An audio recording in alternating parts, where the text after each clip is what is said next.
En este mismo momento está subiendo la Policía Federal y la Policía Aeroportuaria al avión de Aerolíneas Argentinas que llegó con media hora de atraso, vuelo regular, que viene de Río Gallegos y que trae al detenido Zanini, que será llevado en un operativo policial que desde temprano está en el Aeroparque Metropolitano a Comodoro Pi y de allí a Ezeiza, donde harán la revisación médica y quedará detenido porque hoy es día feriado, hasta el lunes por lo menos estará detenido en el penal de Ezeiza. La causa por la cual se conmovió no solamente la nación argentina, sino la prensa internacional, fue movida y llevada a cabo con una situación que por lo menos necesita ser analizada con la frialdad de los que están escuchando, para poder entender bien, despojándose del pensamiento político de cada uno. Después podemos aceptar cualquiera de las cosas que se digan, y no hay que mezclar las causas por las cuales queda comprometida Cristina Fernández por lo que puede ser situaciones de blanqueo de dinero, etcétera, etcétera, como Hotel Sur, o las causas vinculadas a los hoteles, con esta situación donde la incluyen a la expresidenta de la Nación en una figura de traición a la patria. Lo primero que tenemos que decir es que en la Argentina la justicia abusa de las prisiones preventivas y no de las condenas, porque hace rato y hace tiempo que venimos sosteniendo que los jueces son oficialistas, los que cambian son los gobiernos, entonces lo que en un tiempo se frena, en otro tiempo se acelera. La pérdida del poder real hace que cada una de las cosas que estaban quietas se aceleren de manera increíble e impensada. Obviamente que tiene que haber razones jurídicas y obviamente que tiene que haber razones no jurídicas para que uno pueda analizar lo que ha pasado. Y lo primero que queremos decir, que acá nos coloca en aquello que hemos definido como la democracia fraudulenta por la no existencia de los tres poderes. ¿Por qué digo la no existencia de los tres poderes? Porque el Poder Judicial está juzgando un hecho político del Poder Ejecutivo que además fue avalado por el otro poder, que es el Poder Legislativo. Por lo tanto, para poder tomar una determinación, lo primero que debería tener en cuenta el juez es que está invadiendo otras jurisdicciones del poder de la República. Como esto evidentemente no existe ni siquiera en el análisis de la prensa, que está jugada de un lado o del otro, ¿por qué decimos esto? Primero, vamos a analizar objetivamente los pasos que se dieron en esta causa. Lo primero que tenemos que decir entonces es que bajo un concepto de juzgar un acto que es judiciable solamente por el poder político, es decir, si alguien podía cuestionar una medida política de qué hacer con el tema del memorándum, era el Parlamento. El Parlamento no lo negó, sino que lo convalidó, y allí quedan en el archivo los discursos de Rossi, presidente del bloque del justicialismo, del Frente para la Victoria, y el de Pichetto, presidente del bloque del Frente para la Victoria, apoyando la medida del Poder Ejecutivo. En la resolución, Bonadío se toma de que Jorge Yoma, cuando declaró, dijo que tuvieron que votar a libro cerrado. Bueno, esto le hace muy poco favor a la personalidad de Yoma, porque si los diputados y senadores votan a libro cerrado, cosa que sabemos que existe, pero si además lo reconocen públicamente, están violando la Constitución Nacional. Pero supongamos que se hubiese votado a libro cerrado. Igual tiene valor la decisión del Parlamento. Aunque hubiese sido una orden política bajada y aunque hubieran cumplido esa orden política, son tres poderes diferentes: el legislativo, el ejecutivo y el judicial. Dicho esto, entonces, tenemos que entender que se toma una determinación judicial mezclando esa decisión judicial con otras situaciones, como puede ser la muerte de Nisman, lo que aparentemente Nisman había descubierto y pensaba denunciar, y por el otro lado, una presentación que hace para evitar que se caiga la causa y que se reabra la misma, la AMIA. Por lo tanto, tenemos que decir que antes de la preventiva, es decir, antes de pedir una preventiva, se evalúan dos cosas: que se pueda fugar la persona o que pueda perjudicar el desarrollo de la causa judicial. Ni Cristina se iba a evadir, ni iba a perjudicar la causa judicial porque lo hubiese hecho cuando tenía el poder. Y cuando tenía el poder, Bonadío tuvo la causa y no actuó. Y cuando Cristina no tenía fueros, Bonadío no determinó nada, porque tuvo tiempo hasta octubre de ponerla preso sin necesidad de ninguna cárcel de desafuero, que por otro lado no va a salir. Es decir, hay una esencia política en la determinación del juez. Pero además de esto, no se llegó a ejecutar ninguna de las cosas que se firmaron, porque el Parlamento iraní no convalidó lo que había firmado su canciller con el canciller argentino. Y la pregunta del millón es si la gente de la AMIA cree que Tiberman, de fe judía, hizo esto para traicionar a la fe judía, o si lo hizo porque realmente él creía que era la única manera de poderle tomar una indagatoria y se lo puede juzgar creyéndose en la inocencia, que la inocencia le valga porque los iraníes nunca lo iban a permitir, porque había un párrafo publicado en un diario local iraní en aquella época, y yo recuerdo que lo comentamos, que decía que todo iba a quedar sujeto a la decisión de un juez iraní. O sea que la Argentina iba a pedir: fulano, sultano y perengano tienen que declarar, y el juez iraní iba a decir si declaraban o no declaraban. Por lo tanto, todo era muy difícil de contextuar.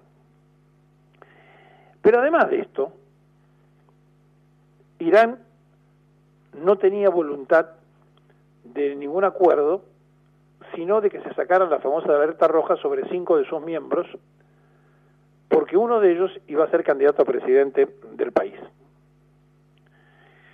Pero la causa la tuvo Rafecas y la cerró.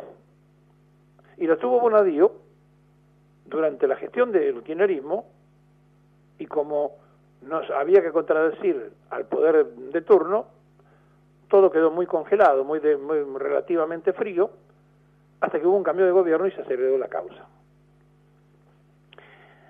Además de esto, tenemos que entender cuál es el trámite del Parlamento, porque yo ayer he escuchado muchísimas cosas de gente que no tiene la menor idea cómo funciona todo esto, si el presidente la ponía en extraordinaria, si no la ponía.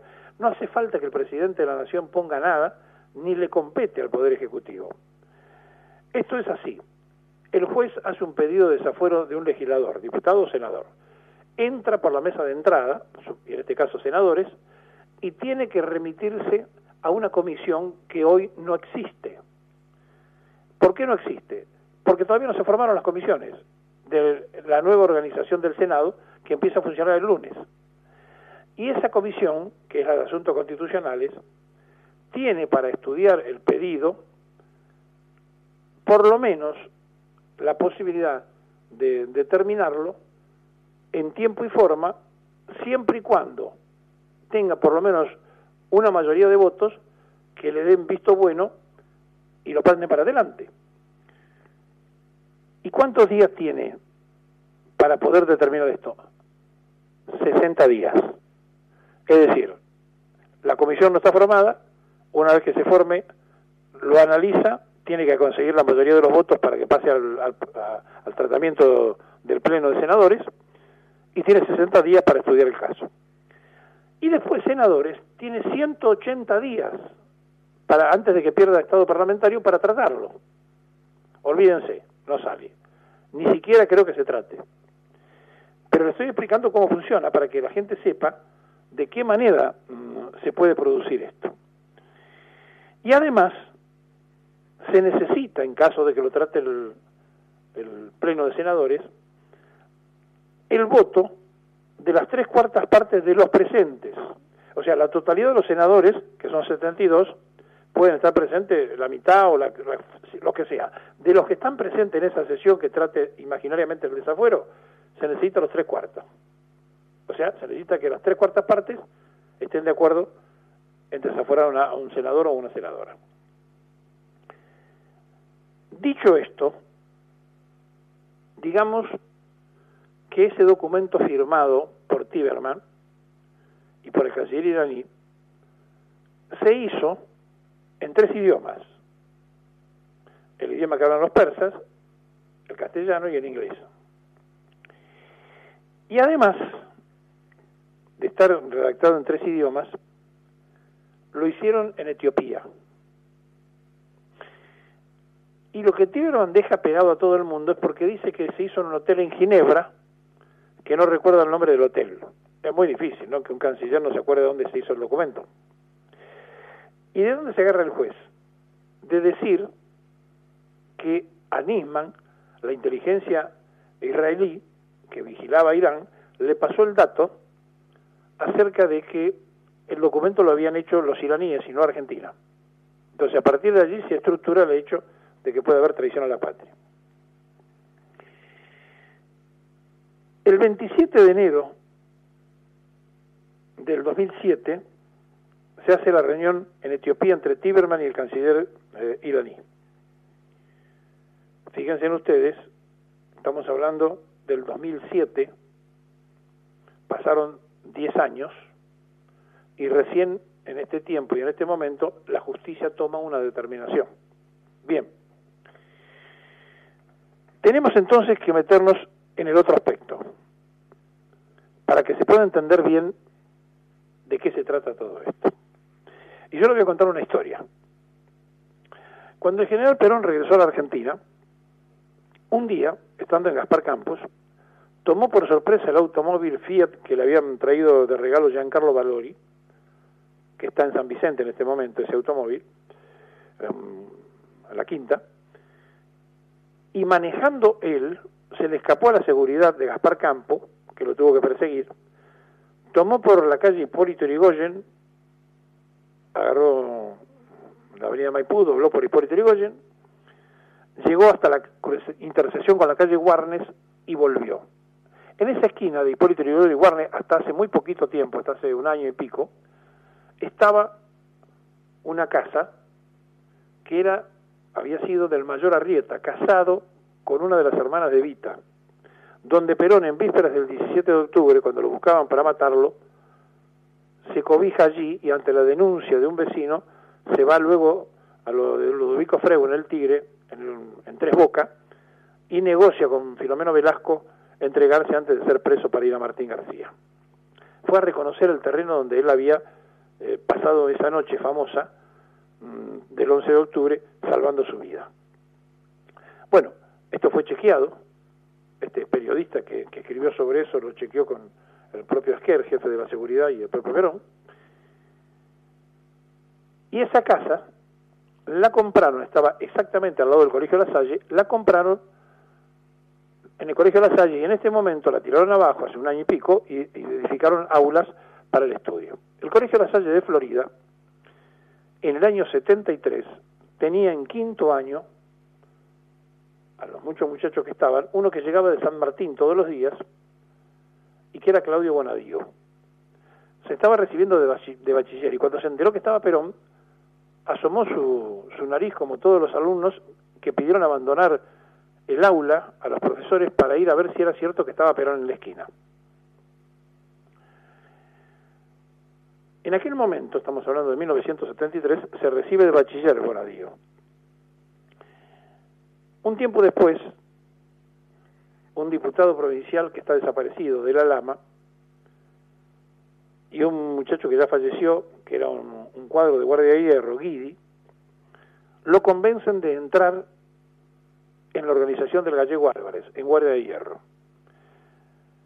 Y Bonadío tiene su primera reunión con un ex diputado nacional, también fallecido ahora, el ruso Gorioli, que era el jefe político de la provincia de Buenos Aires de Guardia de Hierro, cuando Bonadío ingresa como cuadro.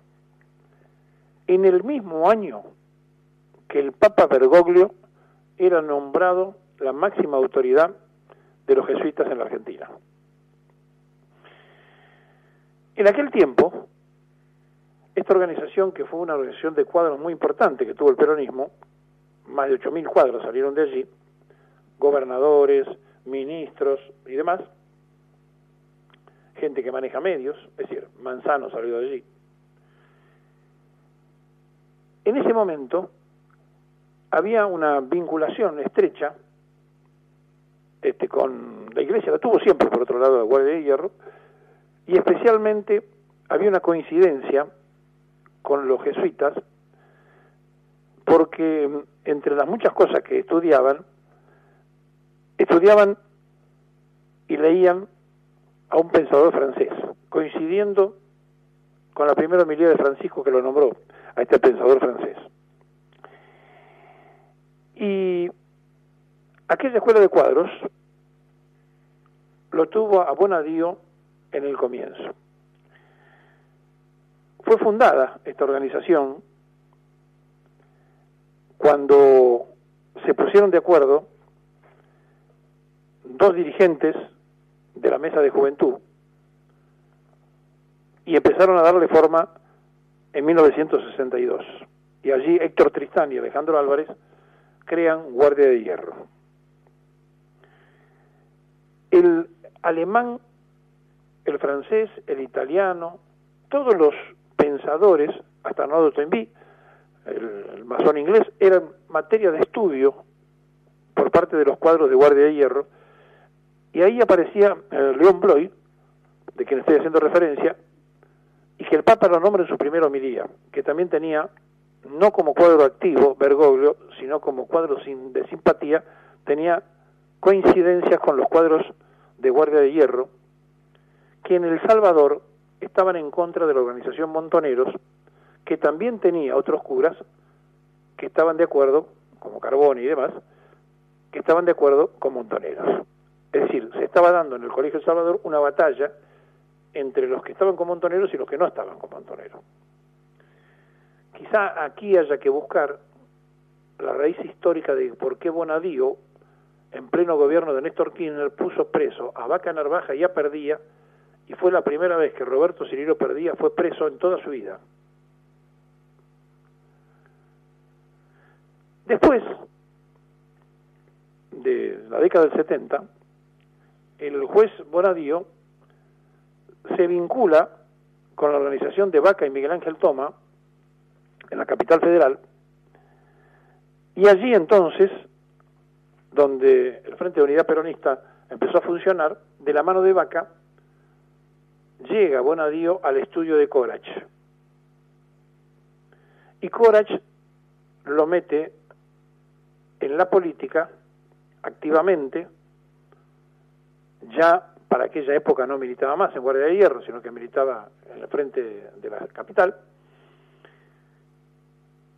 Y después se lo proponen a Carlos Menem, y Menem lo nombra juez federal de Morón. Y Claudio Bonadío entonces es nombrado por primera vez en 1993, propuesto por Corach a Menem, como juez federal de Morón. Un año después, en el 94, pasa a ser juez federal de Capital Federal. Lo interesante de esto es que Bonadío estuvo durante mucho tiempo en el anonimato, hasta que un día Domingo Felipe Cavallo, cuando era opositor al gobierno, dijo que Corach tenía apuntado en una servilleta a varios jueces que manejaban por teléfono el menemismo, entre los que aparece el nombre del actual juez Claudio Bonadío. ¿Y por qué aparece Bonadío? Porque Bonadío había sido subsecretario legal y técnico en la época de Menem de Carlos Corach en la presidencia de la Nación. Una historia política de alguien que está afiliado al peronismo y que en las últimas elecciones se había inclinado por Sergio Massa, y que que es el juez de esta causa. Por lo tanto, se conocen todos. Cristina sabe quién es Bonadío, Bonadío sabe quién es Cristina, sabe de las pertenencias de Cristina a distintas organizaciones, sabe del parentesco. Cristina y Vaca Narvaja son abuelos de la hija, del hijo de la hija de Cristina, y la hija de Cristina también estudió en el La Salle de Florida, de donde egresó como bachiller en el 73 Claudio Bonadío. Le cuento esta historia porque muchas veces el ADN de donde viene cada quien tiene mucho que ver en la toma de decisiones. Por lo tanto, hay un contenido político. No hay ninguna duda que hay un contenido político. Y este contenido político, además, se pone de manifiesto cuando se demuestra que se está juzgando algo que fue aprobado por el Parlamento y que tampoco existió el delito, porque en definitiva nunca se llevó a cabo el pacto con Irán. Y entonces aquí hay que moverse en otro sentido y ver cuáles fueron los factores que llevaron a que esta causa tenga vigencia. Y para llegar a esta etapa de instrucción fue determinante la decisión de la Sala 1 de la Cámara Federal, que hizo lugar a un recurso de casación deducido por de la Asociación de Asociaciones Israelitas Argentinas, la DAIA, que ordenó la apertura de hasta ese momento que no se conocían y que habló del pacto con Irán y del diálogo telefónico entre Bogado, un supuesto agente inorgánico de la CIDE, y el canciller Tiberman, y que forman parte de la investigación. Y entonces se reabre la investigación que había cerrado el juez anterior, Rafeca, porque aparecen nuevos argumentos. Y entonces la presentación de la organización, de la asociación, la Delegación de Asociaciones Israelitas Argentinas, la DAIA, y el reclamo de AMIA, son las cosas que motivan la reapertura de esta causa. ¿Y cuándo empieza Bonadío a tomar indagatoria? Porque no existe la casualidad, existen las causas de las cosas. En una fecha para que no se olviden, el 17 de octubre. El 17 de octubre le toma la primera declaración al ex canciller Héctor Tiberman y el 28 de ese mes terminó con la declaración de Cristina Fernández. En el medio se indagaron también a otros exfuncionarios. El fiscal de la causa, que es Gerardo Policita, dice que existió un plan criminal destinado a dar ayuda que permitiera dotar de impunidad a los acusados de nacionalidad iraní por el atentado a la sede de la AMIA. Todo esto en desmedro de los intereses de las víctimas y el esclarecimiento del ataque terrorista. De ahí se engancha el juez para decir, bueno, vamos a estudiar traición a la patria.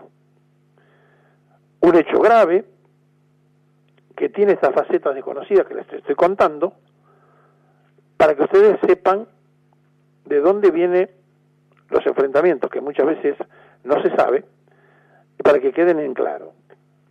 En esta causa también están, por la famosa tarjeta roja que le querían sacar a los 5 iraníes, acusados Luis de Lía, que viajó a Teherán en varias ocasiones, de acuerdo a lo que se dice, financiado por el gobierno de aquel país. De esta forma se habría trazado los primeros pasos, dice la causa, de las vinculaciones con el gobierno iraní, y que de Lía proponía que se hiciera la reunión en Venezuela y que ellos querían que primero se firmara este pacto antes de ninguna reunión.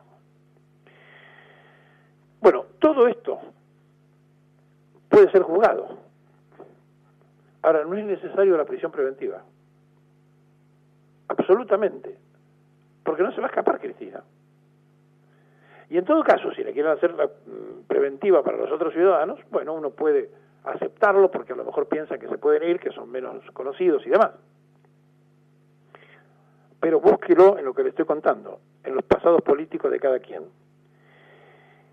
Y además se dijeron muchos disparates acerca de que había un canje, incluso dicen que lo informó Nisman, no estoy seguro de si esto es así o no, pero por lo menos lo que se dice, de que Argentina iba a hacer un gran negocio porque iban a traer petróleo. El petróleo iraní no sirve para refinarse en la Argentina, como no servía el venezolano, que también tenía muchos problemas para ser refinados aquí. Y en realidad, lo que sí es cierto es que aumentó la actividad económica, es decir, de una actividad que era cero en el año 2005, 2006 y 2007, pasó a unos 300 millones de dólares y luego subió a 1.200 millones de dólares, es decir, que las cosas que le vendíamos nosotros a los iraníes. Hasta el 2013, donde se firmó el memorándum, el negocio a favor de Argentina era de 1.202 millones por las cosas que compraban los iraníes.